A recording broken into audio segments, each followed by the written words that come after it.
Manusia yang tidak bisa berhenti tertawa. Dari aneh jadi inspirasi. Bayangin kalau kamu nggak bisa berhenti ketawa.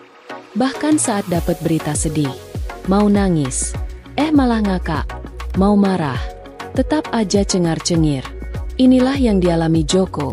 Seorang pria yang hidupnya berubah drastis karena kondisi aneh ini. Awalnya, semua orang menertawakan dia. Tapi siapa sangka, justru ini yang bikin dia terkenal. Halo teman-teman, selamat datang di channel ini. Gimana kabarnya hari ini? Semoga selalu sehat dan bahagia. Ya, jangan lupa senyum. Karena siapa tahu hari ini ada kejutan buat kamu. Sebelum kita mulai cerita seru ini, jangan lupa like dulu video ini biar makin banyak yang tahu kisah inspiratif ini. Subscribe juga biar nggak ketinggalan video-video keren lainnya. Kalau kalian punya doa atau harapan buat hidup kalian, tulis di komen. Siapa tahu ada yang mengaminkan. Cerita dimulai dari masa kecil yang penuh tawa. Joko sudah mulai berbeda sejak kecil. Waktu dia jatuh dari sepeda, bukannya nangis, dia malah ngakak sampai orang-orang di kampung bingung. Ibunya sering khawatir, tapi dokter bilang Joko sehat-sehat aja. Kecelakaan yang mengubah segalanya. Saat SMP, Joko mengalami kecelakaan motor ringan. Bukannya panik, dia malah ketawa di tengah jalan. Orang-orang yang menolong malah ikut ketawa karena kelakuannya. Sejak saat itu, dia mulai dikenal sebagai Joko Ketawa. Masa remaja yang sulit. Masuk SMA, Joko mulai kesulitan. Setiap kali guru marah, dia malah tertawa. Saat temannya curhat putus cinta, dia malah ngakak. Banyak orang yang menganggap dia nggak punya hati. Sahabat yang mengerti. Untungnya, ada Rina, sahabat sejak kecil yang selalu membela Joko. Bukan salah dia emang begini. Kata Rina tiap kali ada yang mengolok-oloknya. Patah hati paling menyedihkan. Suatu hari, Rina pindah kota. Joko benar-benar sedih.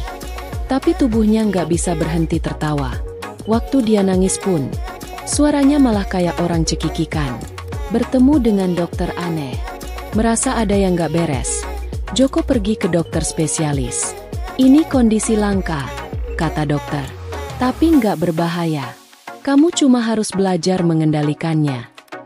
Mencari cara mengontrol. Joko mulai latihan meditasi, yoga, bahkan terapi psikologis.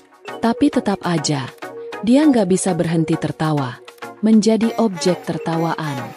Saat kuliah, Joko sering jadi bahan olok-olokan.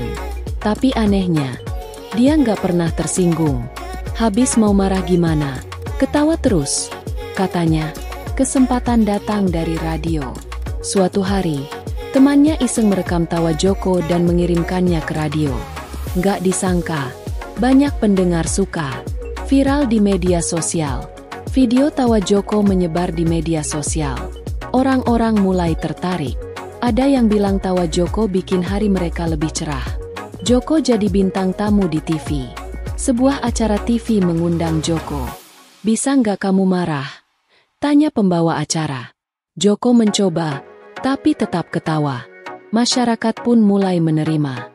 Dulu diejek, sekarang Joko jadi idola.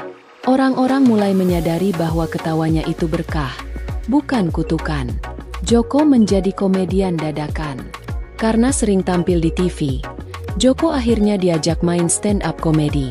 Awalnya gugup, tapi begitu dia tertawa, satu studio ikut ketawa. Diuji dengan kematian ayahnya.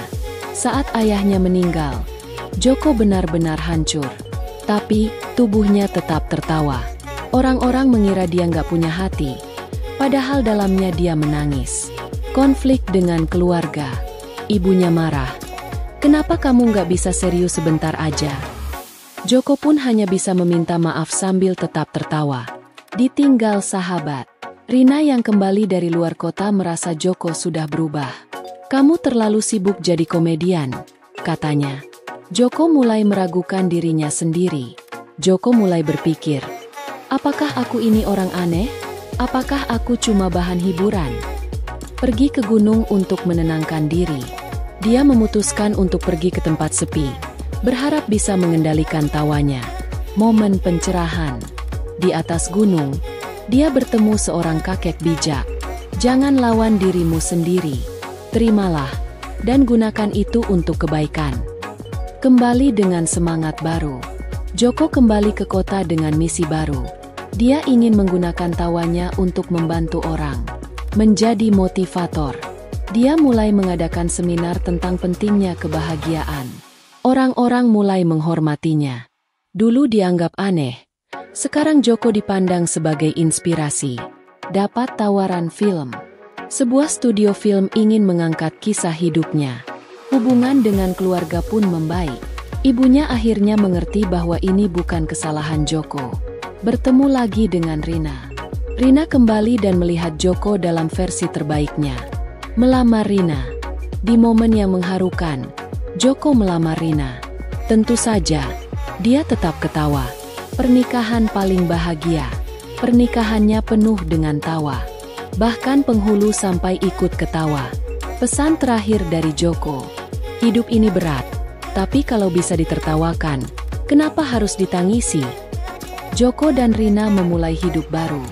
Mereka memutuskan untuk membuat lembaga amal bernama Tawa Untuk Semua. Akhir yang bahagia. Joko yang dulu dianggap aneh, kini menjadi simbol kebahagiaan bagi banyak orang. Gimana, guys? Inspiratif banget, kan? Hidup memang penuh tantangan, tapi selama kita bisa tersenyum, nggak ada yang terlalu sulit. Jangan lupa like, komen, dan subscribe biar makin banyak yang dapat inspirasi dari kisah ini. Sampai jumpa di video berikutnya.